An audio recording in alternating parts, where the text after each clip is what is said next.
Na segunda parte desta aula pública sobre os 20 anos da Lei de Refúgio no Brasil, Júlia Bertino responde a perguntas do público da UFABC em São Bernardo do Campo.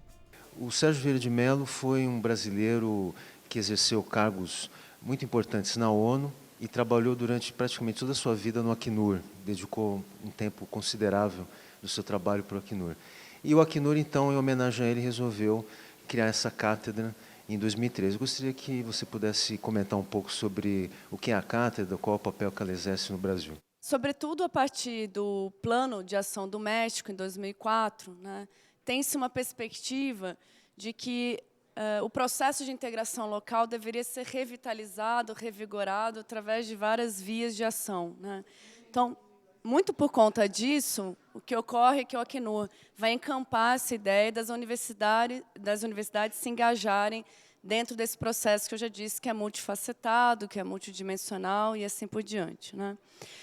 Então, as universidades, e nós, na Universidade Federal do ABC, tem esse convênio, essa parceria com o Alto Comissariado das Nações Unidas para Refugiados, atuamos em diversas frentes. Uma delas é o ensino. Nós estamos aqui com alunos da disciplina Sistema na ONU, ministrada pelo professor Gilberto Rodrigues, e é importante ter em conta que, através do ensino, essa temática dos refugiados, do direito internacional aos refugiados, seja trabalhada, seja divulgada com os nossos alunos, não só de graduação, como de pós-graduação.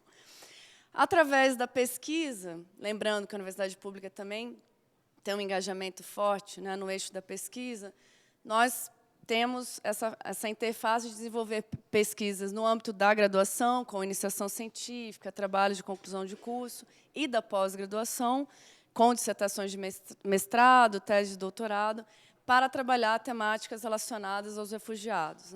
Sejam de uma forma um pouco mais ampla, para tratar de migrações internacionais, migrações forçadas, que é disso que se trata, seja para trabalhar temáticas correlacionadas com direitos humanos. Mas eu acredito que seja no eixo da extensão que as cátedras Sérgio Vieira de Mello possam ter a sua maior atuação, ou a mais impactante, a mais significativa. Por quê? Através da extensão, nós temos a prestação de serviços públicos, por assim dizer, a partir das universidades. Então, para exemplificar, uma universidade que tem um curso de Direito pode prestar assessoria jurídica a solicitantes de refúgio, a refugiados, a migrantes com visto humanitário, como o caso dos haitianos.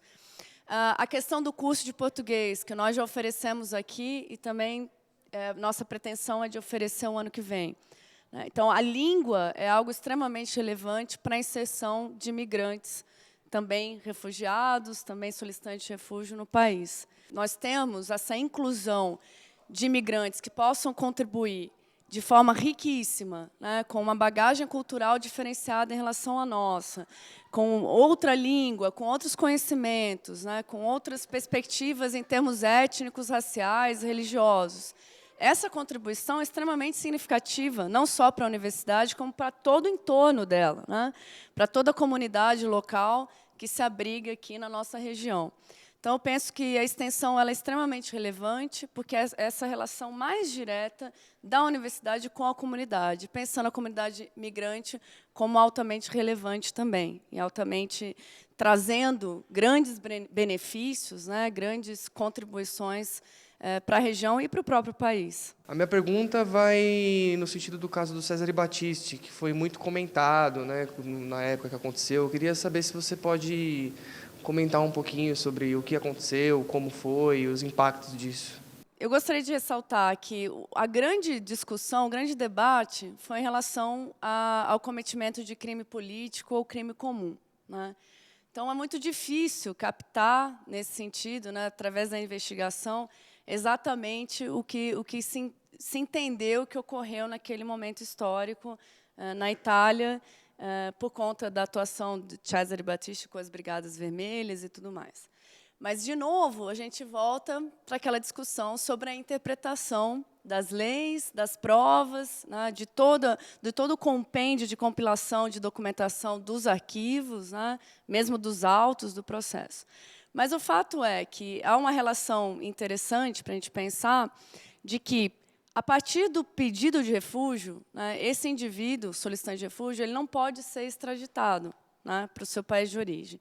Por isso que houve todo o debate no âmbito do STF para qual seria o encaminhamento dado ao Cesare Battisti. O que ocorre? Né? Ele não foi reconhecido como refugiado pelo CONARE, mas houve recurso a essa possibilidade, da via recursal, no prazo de 15 dias, para o ministro da Justiça, né? Diretamente endereçado ao ministro da Justiça, que, à época, era o Tasso Genro.